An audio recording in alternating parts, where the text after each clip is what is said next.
Mi pregunta es, ¿cómo puede el pensamiento de Leonardo Polo enriquecer la práctica empresarial actual? ¿No? Acercar la antropología a toda la sociedad no está nada mal. ¿Cómo se hace eso? Reforzando, desde luego, la parte ética, las virtudes, que es lo que realmente podemos tener todos en común. No se quita nada a ninguna otra persona cuanto más virtuoso sea uno. No se entiende por virtud, no sé, el beaterío. No, no, virtud se entiende lo que entienden los griegos. Virtud en griego significa, o sea, arete, significa poder, fuerza. ¿eh? Si la antropología se enfoca precisamente desde sus raíces, se ve claramente que la relación del hombre, la vida del hombre es completa, completa. Es con todos los demás, con las generaciones pasadas, con las futuras y con Dios. Y esa visión completa es la que puede proporcionar Polo. Nociones como riqueza, escasez, desarrollo, dinero mismo, mercado, ¿no? Todas estas cosas son nociones que usan los economistas, que son nociones antropológicas y que pueden ser iluminadas desde la filosofía de Polo. Y eso ayuda a entender mejor el, digamos, la actividad, sobre lo que versa la economía y ayuda a hacer mejor teoría económica.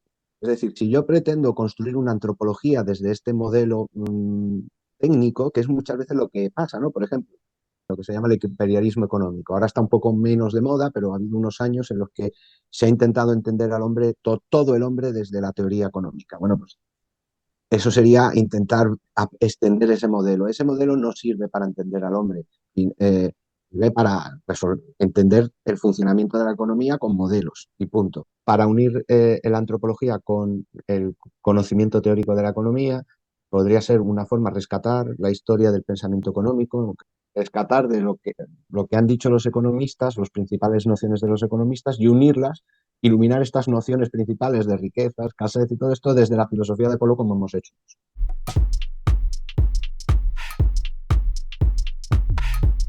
Bienvenidos seguidores. Hoy no nos acompañan no uno, sino dos ilustres invitados. Ignacio Falgueras Salinas ha dedicado su vida a una tarea tan urgente como poco habitual en nuestros días: el repensar los fundamentos filosóficos de la economía moderna desde una antropología profundamente cristiana y con una lectura lúcida del pensamiento de Leonardo Polo. En varios artículos y libros, él ofrece una crítica rigurosa de los reduccionismos del pensamiento económico contemporáneo. Y su hijo, que también nos acompaña, el profesor Falgueras Orauren, continúa esta reflexión desde el mundo académico y empresarial, añadiendo nuevas perspectivas a un diálogo que es sin duda intergeneracional. Bienvenidos y gracias por aceptar la invitación. Muchas Permítame, gracias por la invitación. permítame Gracias. empezar, no, ustedes, permítame empezar con una pregunta de fondo, ¿no? En el artículo Lo posible y dispar, ayuda mutua entre filosofía y economía, se examina con una mirada crítica el modo en que la economía moderna ha excluido toda referencia antropológica, ¿no? Y de alguna forma por ende ética, ¿no? En favor de los modelos funcionales, ¿no? Pero al mismo tiempo se sostiene que una filosofía sólida solo puede ser más que un marco externo, ¿no? Puede ser una corrección interna a las insuficiencias de la teoría económica. Mi pregunta es, ¿cómo puede el pensamiento de Leonardo Polo enriquecer la práctica empresarial actual? ¿No? ¿Y cómo se traduce eso en decisiones económicas cotidianas? Bueno, pues muchas gracias. Como ya le hemos dicho, pues respecto a su pregunta, que hay que distinguir un poquito entre, ¿no?, lo que o nosotros en nuestro artículo distinguimos entre lo que es la práctica económica, que nosotros denominamos economía con minúscula, y la teoría económica, ¿no?, que nosotros denominamos economía con mayúscula. Aunque obviamente la actividad práctica necesita su saber, no es lo mismo el saber teórico de la ciencia económica o de la economía teórica que ese saber práctico que orienta. Entonces, nosotros eh, nos hemos centrado más en intentar iluminar desde la antropología este saber teórico de esta ciencia económica, más que la práctica, ¿no? Eh, claro, la filosofía también es un saber que está más orientado, no es, digamos, busca el saber por el saber, no como el saber económico, ¿no?, y entonces que es un saber más orientado a la práctica, a resolver problemas, aunque sean teóricos, pero también más orientado a resolver problemas empíricos, te diría, más que prácticos, ¿no? Entonces, el, la filosofía se ha comunicado con la economía, con la ciencia económica, de una manera más teórica en el sentido de metodología económica, ¿no? La forma de unir la filosofía y la economía ha sido mediante la epistemología o la metodología, cómo se construyen estos modelos económicos, cuál es la mejor eh, manera de construir los modelos. Sin embargo, nosotros hemos seguido otra ruta, como va a explicar mi padre, usando la filosofía de Polo, que creemos que puede ayudar, pueda proporcionar un enfoque, que es lo que ahora mi padre va a seguir explicando. Igualmente, gracias por habernos dado esta ocasión. Bueno, la filosofía de Polo tiene una ventaja sobre lo que se ha hecho en filosofía desde la antigüedad, desde Aristóteles, que es, como se sabe, es el primer filósofo que trata directamente de la economía. Y la ventaja que tiene es que Polo ha separado la metafísica de la antropología. Lo explico.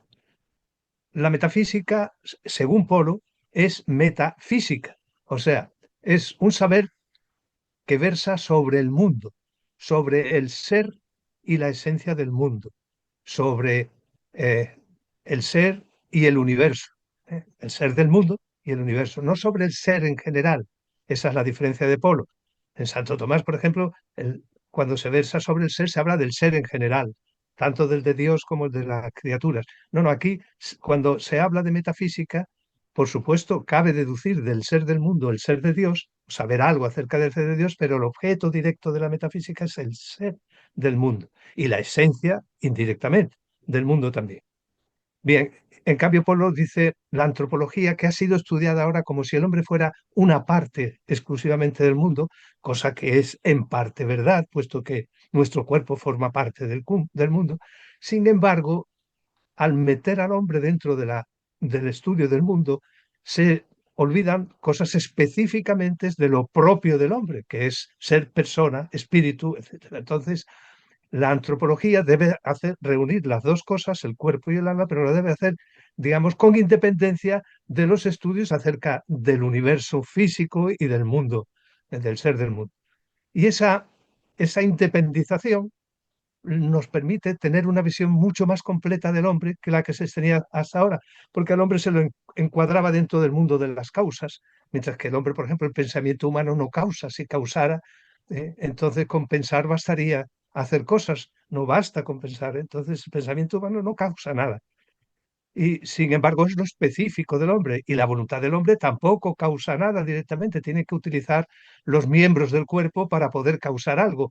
Para entrar en el mundo tiene que usar partes del mundo, pero de ella se mantiene fuera de ese universo, dirigiéndolo fuera del mundo. Entonces, la antropología de Polo permite considerar más lo humano del hombre más que lo físico del hombre.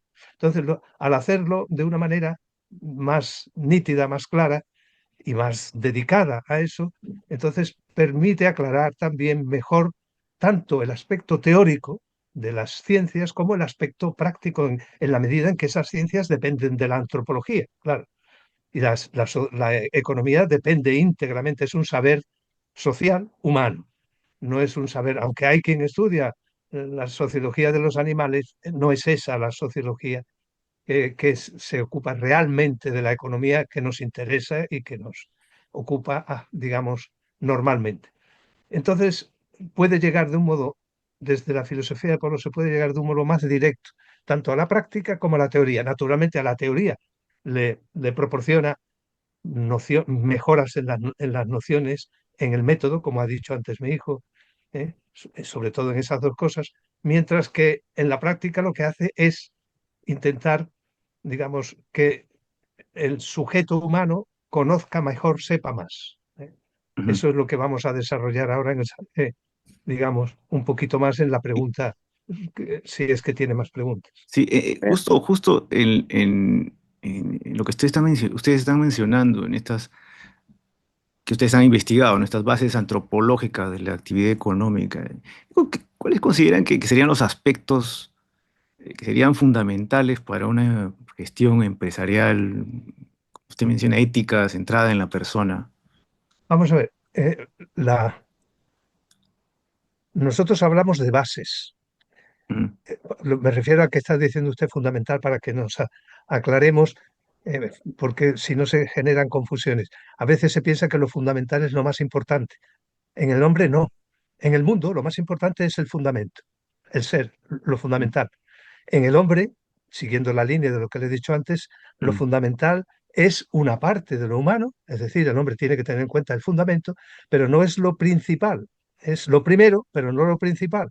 Lo primero en el sentido no jerárquico, sino temporal. Lo primero que tenemos que atender, pero no en el sentido de dignidad ni de real, digamos, importancia.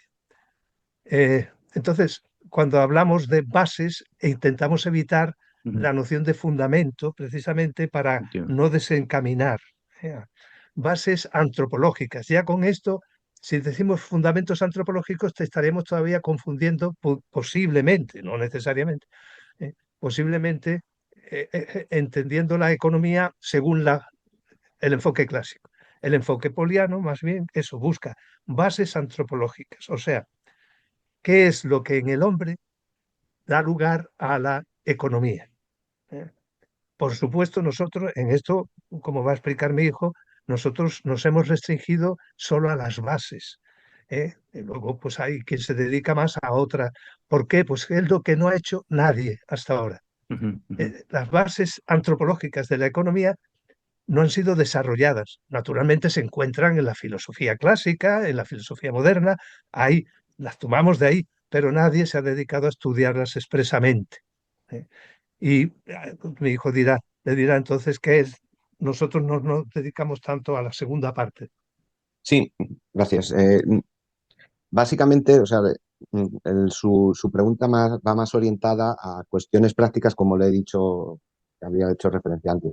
Es posible hacerlo, y de hecho hay investigadores que están haciendo, digamos, cogiendo las cuestiones directamente, abordando directamente las cuestiones prácticas y aplicando, y digamos, viéndolas desde la filosofía de Polo. Por mencionar algunos que seguro también usted conoce, pues aquí en la propia Universidad de Piura está la doctora Genara Castillo, está también en Argentina Silvia Carolina Martín, en Guatemala Marco Antonio García Quín. Incluso todavía en Perú, siguiendo una línea paralela, está doctor Manuel Alcázar, que digamos, utiliza un enfoque José Antonio Pérez López, que tuvo una conexión, fue un pensador que tuvo una conexión muy cercana a Apolo del mundo de la empresa.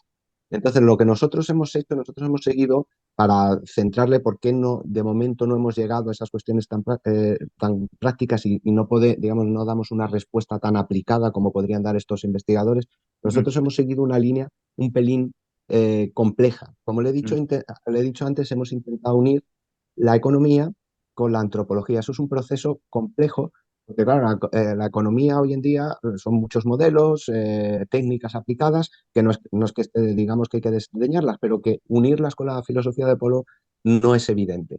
Nosotros hemos seguido unas líneas abiertas por algunos pensadores que hay por ahí que puedo encontrar. Por ejemplo, hay un economista, Roger Bachaus, que viene a decir, mire, los modelos en un libro, a ver que me acuerdo del libro, el The Puzzle of Modern Economics, que es algo así como el puzzle de la economía moderna, que viene a concluir, mire, los modelos de los economistas al final están basados en una serie de creencias que son inamovibles para ellos, ¿no? Parte de unas creencias y a partir de ahí construyen sus modelos. Bueno, pues hay otro economista español, en este caso, un catedrático, don Rafael Rubio de Urquía, que viene a decir, no, esas creencias, vamos, él no lo relaciona con Bauhaus, con esta idea de Bauhaus, pero sí tiene esa relación, la traemos nosotros. Esas creencias que lo que llama Bauhaus, creencias sobre las que se construyen los modelos, en realidad son una antropología subyacente. Y ahí es donde se puede establecer, digamos, la conexión. uniendo esas nociones básicas que son comunes a, a toda la teoría económica, sobre las que se fundamentan esos modelos, que son nociones antropológicas, como bien dice el profesor Rafael Rubeuti, y me refiero, y por terminar ya mi respuesta, no alargarla más, nociones como riqueza, escasez, desarrollo, dinero mismo, mercado, ¿no? Todas estas cosas son nociones que usan los economistas, que son nociones antropológicas y que pueden ser iluminadas desde la filosofía de Polo. Y eso ayuda a entender mejor el, digamos, la actividad, sobre lo que versa la economía, y ayuda a hacer mejor teoría económica. Ustedes introducen el concepto de dualización productiva normal.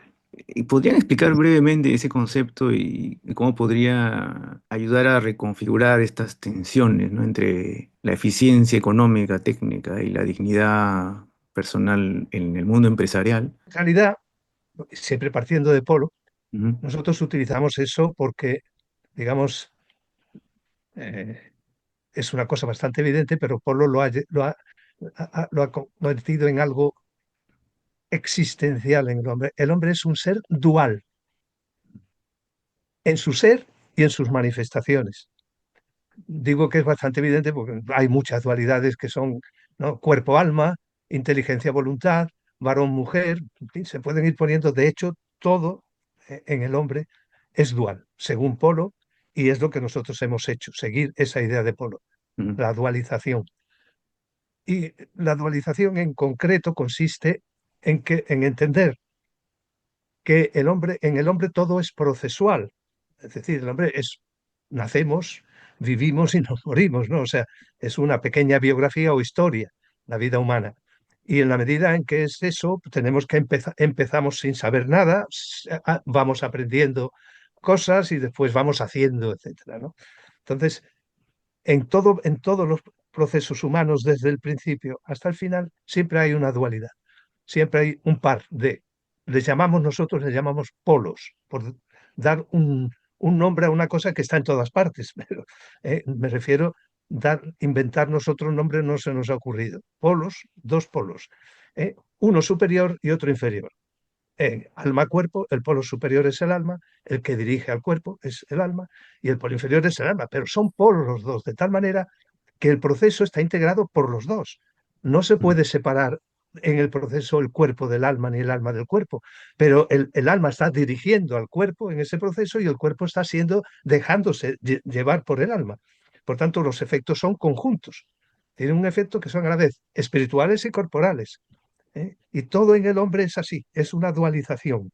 ¿eh? Esa es la idea de dualización, que nos preside en toda la... Y que, pues, por ejemplo, en las nociones que ya ha mencionado mi hijo, por ejemplo, permite entender cosas como riqueza y escasez. No y pobreza, sino y escasez.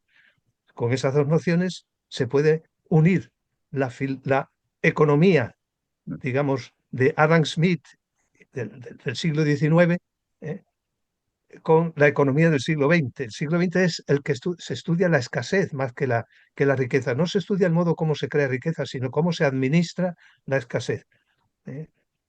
Desde Rubins, que es el que descubre esto. Entonces, si en vez de estudiarlos por separado, diciendo solo riqueza, solo buscar riqueza en la economía o solo administrar escasez, los unimos en dualizada, lo que nos sale es una noción de la economía muy mejorada. Es crear riqueza, pero empezando por sin dispendiar, porque si no se administra la escasez, no es posible crear riqueza. O sea, esa es la idea de lo que es una dualización, por poner un ejemplo. Por completar un poco lo que ha dicho mi padre con respecto a hacía referencia a la tensión, ¿no? Ujú. Que existe, claro, digamos, no es- la noción de dualización, tal como lo ha comentado mi padre, implica que los dos polos están siempre presentes, ¿vale? El polo superior, el espíritu, el que, digamos, la alma, el que se abaja a recoger la actividad del cuerpo, y nuestra actividad productiva refleja la interacción entre estos dos polos, ¿vale?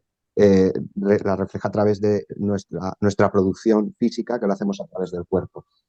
Entonces, eh, digamos que la actividad productiva mm, tiene la característica de que no siempre refleja esta tensión, entre comillas, que es antropológica, ¿vale? Que es antropológica en nuestro propio actuar entre la riqueza que existe, que damos nosotros, que sale de la riqueza sale de nuestra inteligencia, que aportamos nosotros, y la escasez que aporta la restricción corporal, ¿no? Que está, digamos, Polo llama a nuestra situación la situación histórica del hombre histórica porque estamos amenazados constantemente por la muerte, de ahí sale nuestra escasez. Esa riqueza recoge esa escasez y la hace dar de sí, sin eliminarla. De modo que siempre hay presente una riqueza y una escasez. Y esa, digamos, fíjese que es una tensión muy básica que va a guiar toda nuestra actividad productiva, está siempre presente. Unas veces vemos, se manifiesta más se hace más presente el polo inferior de la escasez, otras más de la riqueza, pero siempre están los dos. Y eso es lo que tenemos que aprovechar en nuestra actividad para promoverlo para el bien común, para lograr el bien común de todos, cómo guiar nuestra actividad humana para que favorezca el bien común de todos, que es un problema, bueno, esto lo dejo un poco abierto aquí, es complejo de explicar, pero bueno, que quedemos así que la meta sería esto, mover el bien común. Y desde esta perspectiva, donde, digamos, la riqueza, la utilidad ni el capital deben ser el principio, ¿no? Sino y fin de toda acción económica, sino más bien la persona.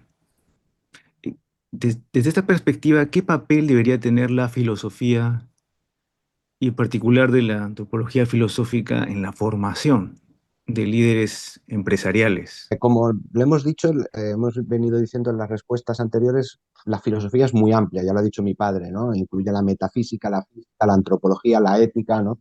Entonces, quizás de entre toda la filosofía, de todo lo que los temas que abarca la filosofía, lo primero que hay que decir, bueno, la filosofía, las ramas de la antropología y la ética son las que creemos nosotros, que pueden ayudar a, a los empresarios, la metafísica no tanto, ¿no? Dentro de esto, qué papel puede jugar? Nosotros lo vemos de la siguiente manera. Nuestra sociedad cada vez es una sociedad eh, más compleja. Más compleja, en un sentido es más humana porque hemos desarrollado más los medios que construimos nosotros salen de nuestra actividad productiva, que le acabo de contar antes, de la organización productiva normal, y son técnicos, ¿vale? Son medios técnicos. Entonces, esa creciente complejidad técnica que es buena, que nos permite, mejora nuestra libertad práctica, ¿vale? Eh, esa creciente complejidad de medios hace que sea necesario también un conocimiento cada vez más tecnificado. Requiere un conocimiento más tecnificado para simplemente ponernos a la altura de nuestras. Eso tiene su ventaja, pero tiene un inconveniente, que es que se produce una fragmentación en el saber. Como necesitamos tanto esfuerzo técnico para ponernos a la altura de lo que sería lo que Polo llama el plexo medial de la sociedad, para entendernos, podernos poner a aportar a la sociedad, pues ese conocimiento que requerimos es tan profundo que se vuelve fragmentario y perdemos al final de vista el fin último, ¿no? ¿Para qué? El sentido de para qué. Y es aquí donde podemos, digamos, la filosofía en general y la filosofía de Polo puede ayudar a, a resolver esto, que es lo que continúa mi padre. Lo que Polo proporciona, lo que quiere, porque además lo declara así, dice Polo, lo que quiero es acercar el saber al hombre práctico, al hombre teórico, a la teoría, pero también al hombre de la vida práctica. Acercarlo no solo a los profesores de universidad, sino acercarlo al empresario, a los administrativos, a los trabajadores, porque como la especialización es tan suma en nuestra época, carecemos de visiones de conjunto, carecemos de aquella visión panorámica que nos puede permitir tener unidad de vida. Nosotros vivimos fragmentadamente. Por un lado vivimos en el trabajo, por otro lado en nuestra casa, por otro lado las diversiones. La manera de que el hombre lleve una vida unificada solo puede darla el conocimiento y la voluntad de querer de hacerlo, claro, el espíritu. Por eso hay que intentar formar a todas, no solo a los universitarios, hay que llevar la enseñanza también al trabajador, es decir, hay que darle ocasión. Las empresas deberían darle ocasión a los trabajadores de tener una visión unitaria, un poco de antropología y un poco de ética. ¿Por qué? Para que ellos puedan también reconstruir su vida como unidad, que el trabajo no sea una isla dentro de una vida dedicada a pasarlo bien. Allí me lo paso mal y aquí me lo paso bien, sino que sea precisamente haya una unidad de vida. Y eso es- se consigue cuando uno se lo pasa bien también en el trabajo. Cuando uno descubre que el trabajo tiene un sentido no solo personal, sino comunitario. Es decir, que uno está aportando algo a la humanidad, no está simplemente vegetando entre otros seres humanos, como hacen los animales. No, nosotros los seres humanos aportamos. Ahora, para eso, para poder aportar, hay que saber. Si no, y querer, por supuesto. Lo del querer va por la ética. Pero antes hay que saber. Uno puede tener muy buena voluntad, pero puede no acertar. Entonces hay que buscar también el acierto, el hacerlo bien. No solo el hacerlo, sino el hacerlo bien. Y en ese sentido, digamos, acercar la antropología a toda la sociedad no está nada mal. ¿Cómo se hace eso? Reforzando, desde luego, la parte ética, las virtudes, que es lo que realmente podemos tener todos en común. La única cosa que todas las personas podemos tener en común sin que nos estorbemos unas a otras, sin que tú estés en tu casa y yo en la mía, no, no. Yo no entro en la tuya y tú. La virtud está en todas, no sé si me explico, en todas las personas. No se quita nada a ninguna otra persona cuanto más virtuoso sea uno. Bien entendido que por virtud aquí no se entiende una cosa ñoña, no se entiende por virtud, no sé, el beaterío. No, no, virtud se entiende lo que entienden los griegos. Virtud en griego significa, o sea, arete significa poder, fuerza. ¿eh? La virtud lo que da es poder, fuerza. Y el saber es poder, decían también Comte. Saber es poder. ¿eh? Ujú. Solo que él lo aplica sobre todo al poder en la sociedad, hacer algo sobre los demás. No es que no sea posible también, pero es que el poder es más que eso. Podemos hacer respecto de Dios, podemos enfocar nuestra vida y eso le da una unidad aún superior a la que puede dar el mero saber. Entonces, si la antropología se enfoca precisamente desde sus raíces, se ve claramente que, digamos, la relación del hombre, la vida del hombre es completa, es con todos los demás, con las generaciones pasadas, con las futuras y con Dios. Y esa visión completa es la que, digamos, puede proporcionar polo y, hombre, la ética puede ayudar a eso y se suele hacer, pero no se suele hacer con bases filosóficas, que es, digamos, la manera de extender más eso que se suele hacer de otras muchas maneras. Bueno, lo que ustedes han mencionado, me parece que va a ser es una muy buena reflexión final, digamos, sobre todo para los jóvenes con vocación empresarial que desean contribuir al bien común, pero se encuentran atrapados entre los discursos, digamos, eficientistas, por un lado, y los slóganes. ¿Ustedes creen que esta visión que hoy día nos han tan elocuentemente presentado, en esta visión más humanista, que es muy distinta de la visión mecanicista funcionalista? Mecanicista, vale. ¿Puede A ver, un integrarse poco estas dos visiones o requerimos un desplazamiento de la visión mecanicista? Sobre todo pensando en los jóvenes que ahora están estudiando, ¿no? Pero quieren ser buenos empresarios, contribuir al bien común. el enfoque poliano tiene de bueno que es integrador. La Ujú, mecánica hay que utilizarla. Es decir, para levantar, mover una montaña no tiene uno más remedio que utilizar leyes de la mecánica. ujú, Incluso para hablar, que es lo que estamos haciendo aquí, estamos utilizando leyes de la mecánica. En el fondo, la garganta, los labios y la lengua, los dientes y tal, es un mecanismo, pero no es lo principal, porque si el mecanismo fuera lo principal, entonces bastaría hacer lo que hacen los pájaros, ¿no? No. Así no se comunica uno. Ellos se comunican lo único que necesitan comunicarse, pero las ideas, el pensamiento y las voluntades no se pueden comunicar de otra manera más que haciéndolas pasar por el tiempo. Por tanto, lo mecánico hay que tenerlo en cuenta, pero no es lo principal, no es lo directivo, es lo que debe ser dirigido. Yo tengo que dirigir las máquinas a donde quiero, digamos, hacia lo que quiero quitar y hacia lo que quiero poner en la práctica, pero la idea no está en la máquina, por tanto, si no se sabe uno a dónde va ni de dónde viene, que eso es, digamos, son las dos preguntas fundamentales de falta la tercera, ¿qué somos, no? Ujú. De la antropología, según el propio Kant más o menos las pergeñaba, pues si no sabemos eso, podemos hacer cosas, eso, intentar hacer grandes cosas, pero lo que estamos a lo mejor es destruyendo en vez de construyendo, porque no sabemos ni a dónde vamos ni de dónde venimos.